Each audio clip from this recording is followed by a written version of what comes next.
SSP convent school Jangipur Ghazipur के इस online class में आप सभी विद्यार्थियों का हार्दिक स्वागत है। Good morning to everybody.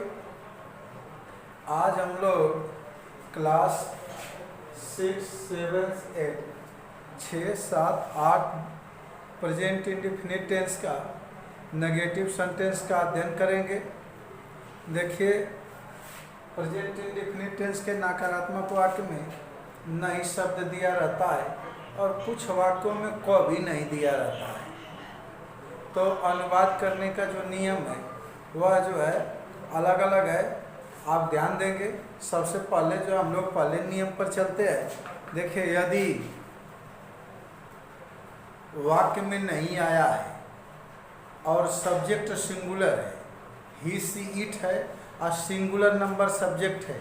Singular number subject मतलब एक वचन करता जिस सब्जेक्ट से किसी एक व्यक्ति वस्तु स्थान का बोध हो। ध्यान दीजिएगा, अगर आपका सब्जेक्ट ही सी इट है या कोई singular number subject, singular number subject का मतलब कि सब्जेक्ट से किसी एक व्यक्ति वस्तु स्थान का बोध हो, तो उसके साथ आप डज नॉट का प्रयोग करके मेन वर्ब के फर्स्ट फॉर्म तथा ऑब्जेक्ट लिखेंगे।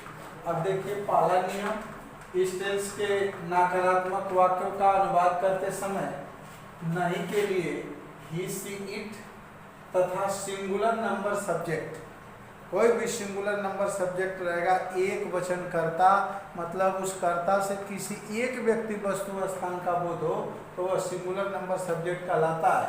तो ऐसे सब्जेक्ट के साथ आप डज नॉट का प्रयोग करके मेन वर्ब के फर्स्ट फॉर्म तथा ऑब्जेक्ट लिखिए। इसमें ध्यान दीजिएगा, अगर वाक्य में डू नॉट या डज नॉट का प्रयोग हो गया तो प्रेजेंट इंडेफिनिट टेंस में आपको मेन वर्ब में यस या यस जोड़ने की आवश्यकता नहीं है। केवल उन्हीं वाक्यों में जो है यस या यस जोड़ेगा, ही सी इट और सिंगुलर नंबर सब्जेक्ट के साथ यस या यस जुड़ेगा जिनमें जो है डू नॉट और डज नॉट नहीं आया है। वाक्य नेगेटिव भी है, इंट्रोगेटिव भी है। अगर जो है डू नॉट डज नॉट का प्रयोग नहीं है तो सिंगुलर सब्जेक्ट के साथ ही सी इट के साथ आपको क्रिया में यस या यस जोड़ना है। और जहाँ डू और डज लग गया वहाँ आपको यस या यस जोड़ने की आवश्यकता नहीं है। तो अब इस नियम में आपको जो है बताया गया है कि ही सी इट और सिंगुलर नंबर सब्जेक्ट के साथ डज नॉट का प्रयोग करके मेन वर्ब के फर्स्ट फॉर्म तथा ऑब्जेक्ट का प्रयोग किया जाता है। तो डज नॉट का जब प्रयोग हो गया तो आपको मेन वर्ब में यस या यस जोड़ने की आवश्यकता नहीं है। देखिए, इसका स्ट्रक्चर समझ लीजिए। अब ऐसा वाक्य रहेगा, सिंगुलर सब्जेक्ट रहेगा, ही सी इट रहेगा, तो उसका क्या नियम है, सिंगुलर सब्जेक्ट प्लस, मतलब सिंगुलर सब्जेक्ट के बाद डज नॉट का प्रयोग करिए। किसके लिए? नहीं के लिए। जब वाक्य में नहीं शब्द आया है तो डज का प्रयोग करिए, डज नॉट का प्रयोग करिए, फिर मेन वर्ब के फर्स्ट फॉर्म का प्रयोग करिए, फिर इसके बाद ऑब्जेक्ट का प्रयोग करिए और फुल स्टॉप लगा दीजिए। एग्जाम्पल देख लीजिए, वह दूध नहीं पीता है। अब देखिए, नहीं शब्द आ गया, प्रेजेंट इंडेफिनिट का नकारात्मक हो गया, तो अनुवाद बनाएंगे, वह दूध नहीं पीती है। देखिए, पी है अंत में, तो ये क्या है, फेमिनाइन जेंडर सब्जेक्ट हो गया।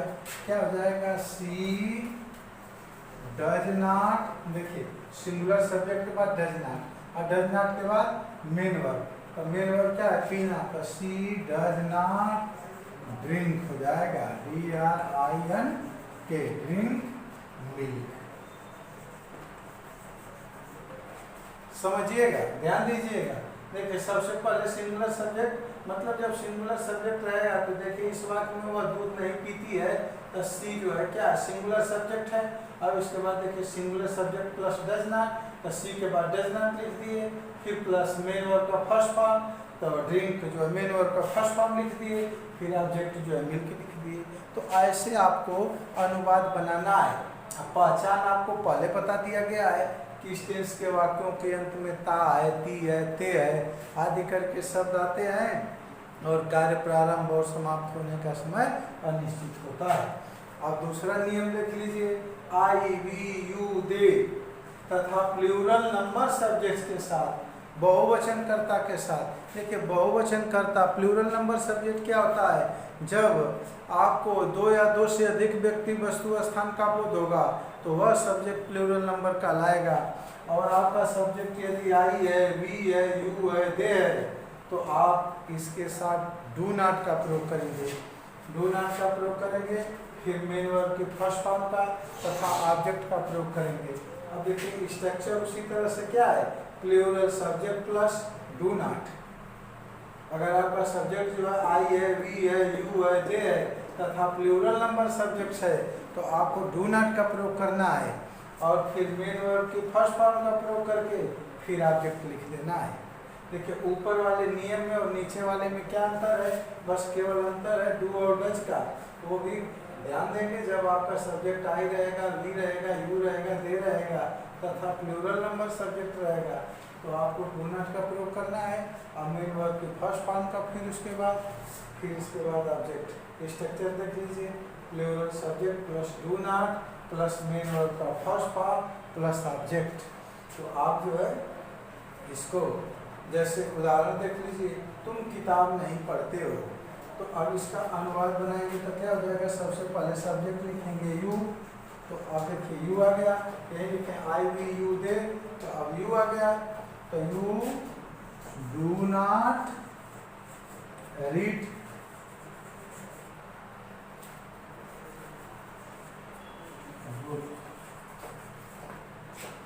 You do not read the book. अब आपको जो है देख रहे हैं यू के बाद जो है डू नॉट, फिर मेन वर्ब का फर्स्ट फॉर्म फिर ऑब्जेक्ट। तो इस तरह से जो है आप अनुवाद करेंगे।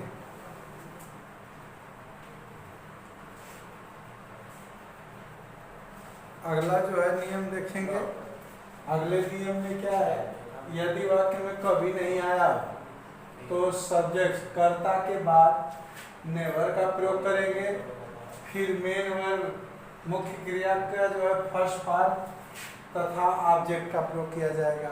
एक बार फिर से समझ लीजिए, यदि वाक्य में कभी नहीं आया है तो सब्जेक्ट के बाद नेवर का प्रयोग किया जाएगा और फिर मेन वर्ब के जो है फर्स्ट फॉर्म का प्रयोग करके ऑब्जेक्ट का प्रयोग किया जाएगा। अब उसमें एक बात और जान लीजिए, यदि सब्जेक्ट सिंगुलर नंबर है, एक वचन है, यानी वाक्य से जो है किसी एक व्यक्ति वस्तु स्थान का बोध हो रहा हो, तो आप मेन वर्ब में यस या यस जोड़ेंगे।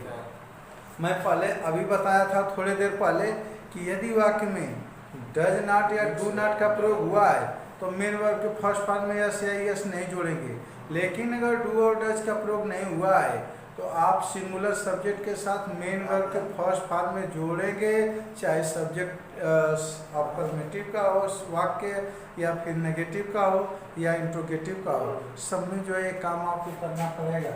तो अब इसमें कभी इस वाक्य में कभी नहीं के लिए नेवर का प्रयोग हुआ है, डू डज का प्रयोग नहीं हो रहा है, तो सिंगुलर सब्जेक्ट के साथ मेन वर्ब के फर्स्ट फॉर्म में यस या यस का प्रयोग किया जाएगा, निश्चित है। तो इस तरह से आप बनाएंगे। एक बार पुनः समझ लीजिए। देखिए यदि आपका सब्जेक्ट ही सीट और सिंगुलर नंबर है तो सब्जेक्ट के बाद डज नॉट का प्रयोग करके मेन वर्ब के फर्स्ट फॉर्म तथा ऑब्जेक्ट लिखेंगे। अगर आपका subject I we you they या कोई प्लूरल नंबर सब्जेक्ट है, प्लूरल नंबर मतलब दो या दो से अधिक का बोध हो, तो आप डू नॉट का प्रयोग करके मेन वर्ब के फर्स्ट फॉर्म तथा ऑब्जेक्ट का प्रयोग करेंगे। यदि जो है वाक्य में कभी नहीं आया है तो आप नेवर का प्रयोग करेंगे, फिर मेन वर्ब के फर्स्ट फॉर्म लिखेंगे और ऑब्जेक्ट लिखेंगे। यदि सब्जेक्ट सिंगुलर है तो नेवर वाले वाक्य में मेन वर्ब के फर्स्ट फॉर्म में यस या यस का भी प्रयोग किया जाएगा। अब ये होमवर्क देखिए, ये होमवर्क विद्यालय खुलने के बाद चेक होगा। कक्षा 6 के लिए माली फूल नहीं तोड़ता है, चिड़िया गाना नहीं गाती है, हम मंदिर नहीं जाते हैं, वह गाली कभी नहीं देता है, हम रात में नहीं खेलते हैं। कक्षा 7 के लिए हम शोर नहीं मचाते हैं, तारे दिन में नहीं चमकते हैं, रितिका गाना नहीं गाती है, शेर शहर में कभी नहीं आता है, तुम उपन्यास नहीं पढ़ते हो। ये कक्षा 8 के लिए है, वह रात में दूध नहीं पीता है, बच्चे दिन में नहीं सोते हैं, उसकी दादी कहानी नहीं सुनाती है, आपका मित्र यहाँ कभी नहीं रहता है, वह मेरा नाम नहीं जानता है। आप अनुवाद बना लेंगे। ये कक्षा 6, ये कक्षा 7 और ये कक्षा 8 के लिए आपका जैसे विद्यालय खुलेगा ये सब चेक किया जाएगा। अब आपको आगे अगले वीडियो में इंट्रोगेटिव सेंटेंस पढ़ाया जाएगा। Thank you very much.